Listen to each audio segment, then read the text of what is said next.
What up, player? Yo, we back, Shug. We back, man. Let's go. Survived the hurricane today. Let's get it. Yo, the winds were winds were like 107 miles an hour. And by the way, to everyone out there, if you see me doing this, it means I'm watching some Mets, I'm watching some NBA basketball.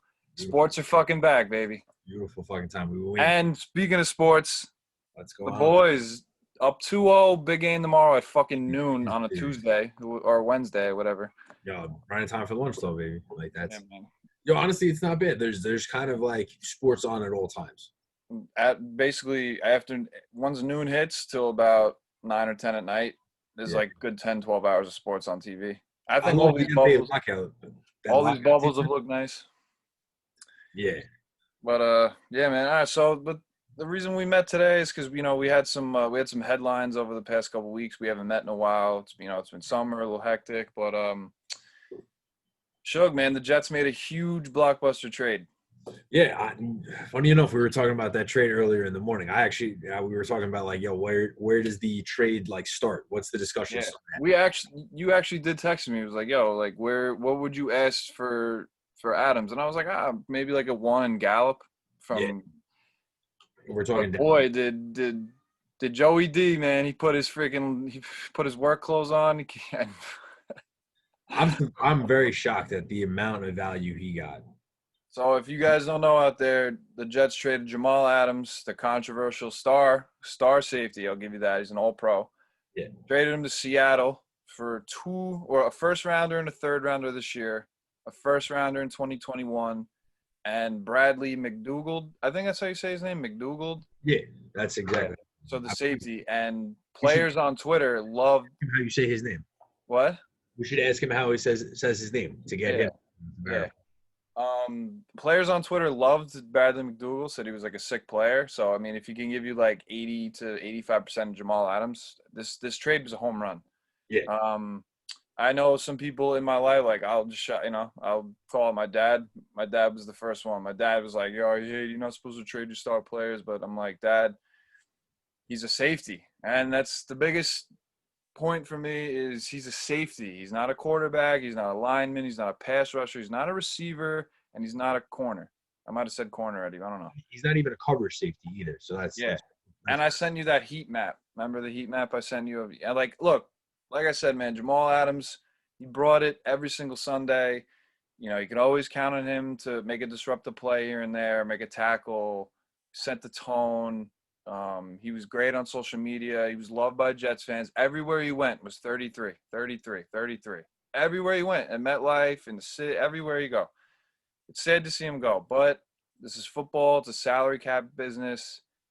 And I just think the Jets, with a rebuilding roster, came away with some great building blocks for ultimately. I know everyone loved 33, but we got to build around 14. That's what it comes down to. if you think about it, you got similar value to the Khalil Mack trade. It just came that just came into my head actually. You got very similar value, not much further off. Because either way, like if Seattle's as good as they are, the picks are going to line up about the same in terms of where you're going to be Yeah, drafted. I mean Seattle's always in the 20s because Russell Wilson, but just to have a first round pick. I mean, first round picks are Two, important. two, Two of very, them very important. back to back years. Now Yeah, you have four in 2 years. yeah, and you get a safety in return as well. So you're like you downgrade in value and talent, which is one thing, whatever, but you still have high replacement value, and now you're gaining more draft capital for the future. So you can do whatever. You can still like retool and like add weapons and add young Yeah. talent around Gase if you think he's the man, or Darnold, like the future franchise quarterback. Mm-hmm. Also gives Joey D a ton of capital for the future. So you want to make a trade, where you build that, like where the next DeAndre Hopkins becomes available for a trade. Exactly. That can be.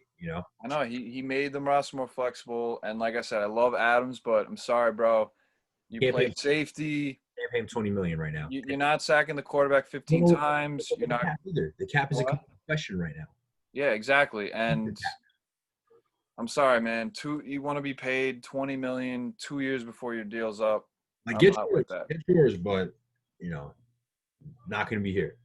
So I love the trade. I think, and honestly, the more that I read about it, like Douglas wasn't actively shopping. I mean, he was like, but he was just listening. Seattle came to him. Douglas was like, all right, like called his people in and was like, oh, I think we should make this deal. You know, he wasn't like shopping Adams. Like, I mean, whatever. Man. In the beginning, I didn't want him to trade Adams because I know he's a building block and I know he's a all pro.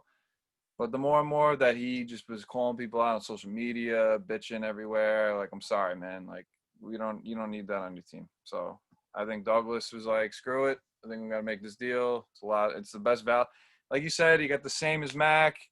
Dude, the freaking Cardinals, or I mean, the Texans got less for Hopkins. Like, It's to talk about the Hopkins trade if we're yeah. gonna bring him up. So, but yeah, man, that's so. I really liked the Adams. And speaking of deals, now to unless you had another point on Adams before we move on. No, I just think it's great value. Yeah. The next point about like contract situation is as Steven Matz gives up a home run to Josh Harrison. Patrick Mahomes, man. That contract is booming. Yo, so if this deal is signed pre-COVID, which I'm curious like where the numbers were before and after like all of this went down with COVID. Yeah. It's a steal, in my opinion, potentially. Like if you get long under that deal, pre-COVID, everything's like, you know, how it is. It's a steal because by the time the values like catch up for like what you're going to be paying quarterbacks, it's going to be, again, he's going to be on the cheaper end of deals because, you know, if his average is 45 or 50, but it's not even going to count against the cap between signing bonuses and incentives and all of that other shit. Already right now, the number's at 35 with Dak's hypothetical contract. So in 5 years, the number will be around 50 if everything stays the course. And you're better on the business side than me and you. Obviously, that's what you went to school for. So, you like this from a business standpoint, like just the actual numbers and figures. Like you think that's what you're saying? Because I have a football side like opinion of it. But if you're saying that the numbers his average salary, depending on like where the guarantees is, like a deal got reported at like 450. Then his agency said it could go north of 500 with like, so that average is 45 to 50. Dak right now is getting an average of 35 a year, or like that's where the franchise tag is. Yeah. A year or two ago, that number was like 33, give or take-ish. So like in 5 to 10 years, that number is going to keep rising, I think.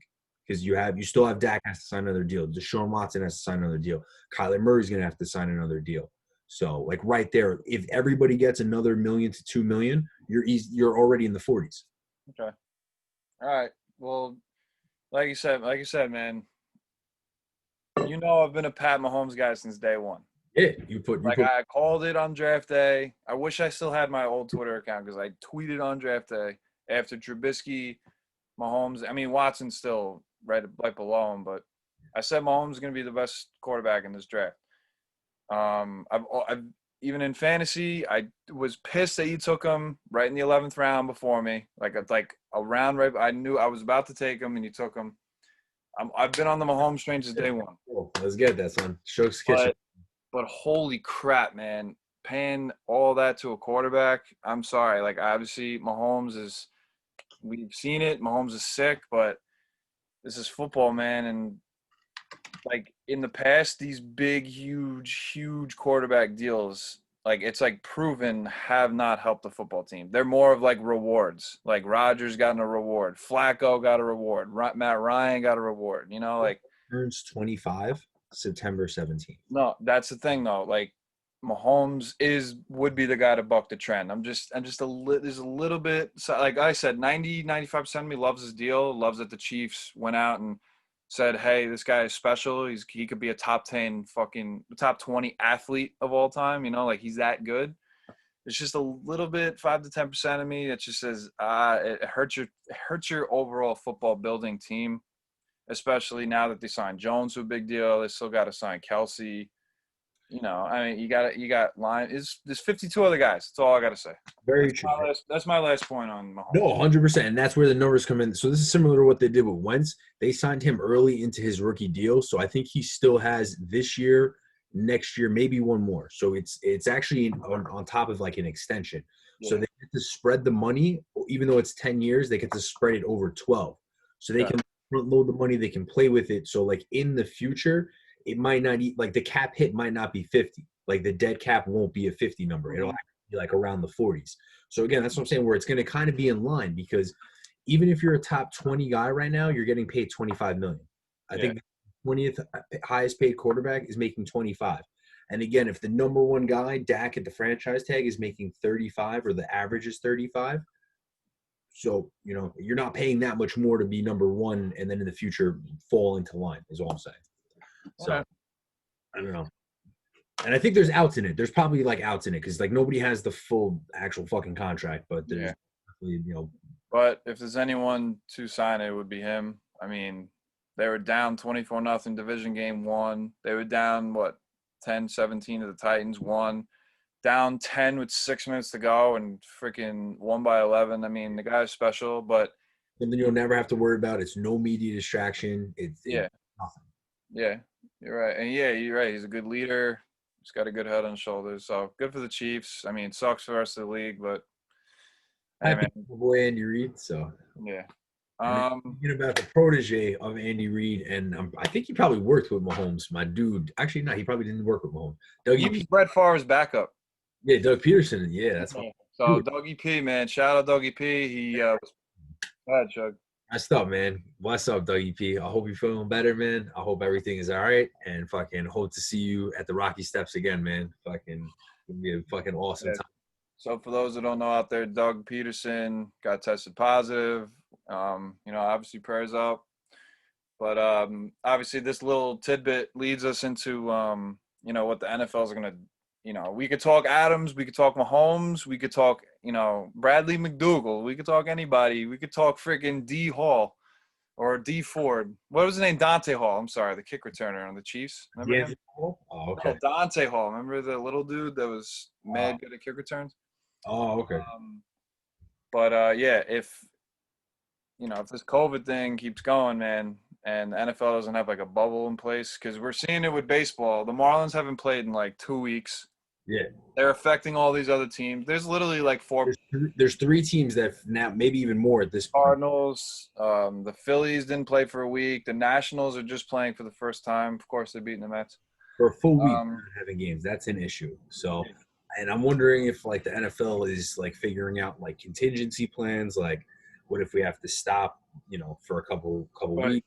here's the thing: the NFL is looking at MLB, but then over here you got the NHL and the NBA and MLS. I'll show love to some soccer and MLS. Three teams that are in bubbles right now, and they're all doing well. Yeah. The social distancing on the sideline, the masks everywhere. They're like living, they're staying in this fucking bubble, except Lou Williams. Yeah.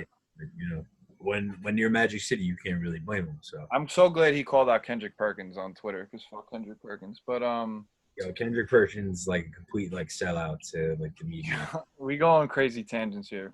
But But Kendrick, come on. NFL. It's hard to bubble the NFL, man. Yo, but you could do regional bubbles. Like Yeah. you could do 4 bubbles, and like 50, 53 guys alone, plus a practice squad, huge coaching staffs, the biggest medical staffs at all four sports. I mean, you got your front office, it could be close to like 150, 200 people just per team. time at all the leagues. That's the other point. What? I think it would be the longest amount of time. Like they're the only league trying to do a full season from start to finish in a bubble or like post pandemic. Yeah. Every other league started prior to this. You're right. So they're starting. MLB's doing a shortened season. Yeah.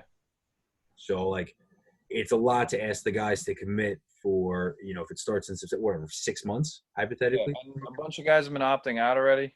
I mean, it's not like huge stars. I mean, Dante Hightower is obviously a big name player. And like there was a lot. Patriots. What?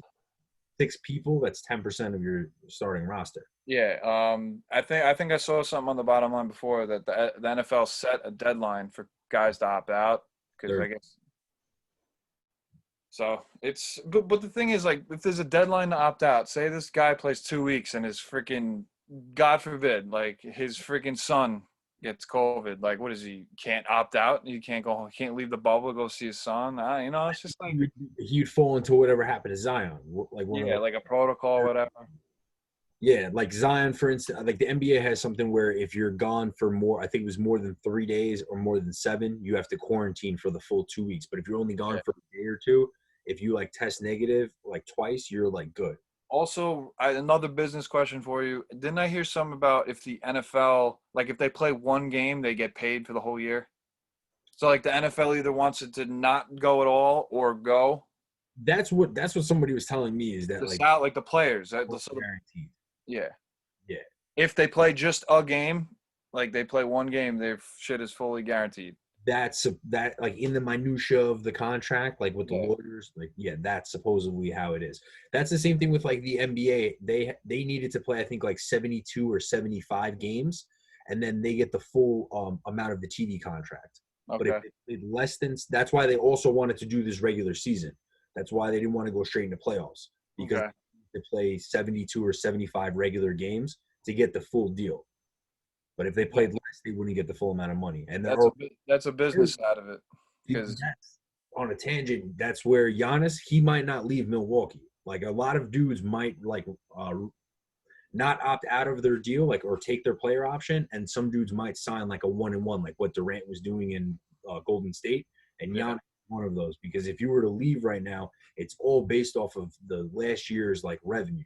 So if you're not making any money at the end of the season off of concessions and tickets and all of this shit, that means there's less money obviously in the pot. That means that the contracts aren't going to keep increasing. Like how Mhm. everybody keeps signing a new record deal, Giannis would be signing less for that deal that like Bradley Beal signed in the offseason. He would make less than that. All right. Well, So, but I think the NBA is doing it the right way. But again, it's a lot smaller, like we said. But they haven't had a positive test. yeah, it's 12 to 15 guys. It's like a 5-6 man coaching staff and like a couple trainers, like, and they have the huge Orlando complex. So there's a bunch of places for them to stay. What the NFL maybe should do is it's a little rough because you got, but I don't know, like maybe extend it a little bit so that the guys have some like time to like go home and like see their families or like some shit, or I get the families in the bowl and then they got to stay. It's I don't know. Then it becomes even more complicated because that's the other thing. Like, So, moral of the story: fuck COVID. Oh, get out of here, ball. Ah, damn it. yeah, Um, it is right. but and then speaking of another COVID-related topic, Okay, talk about opting out actually. yeah. So to end our show today, we say goodbye to Yoenis Cespedes.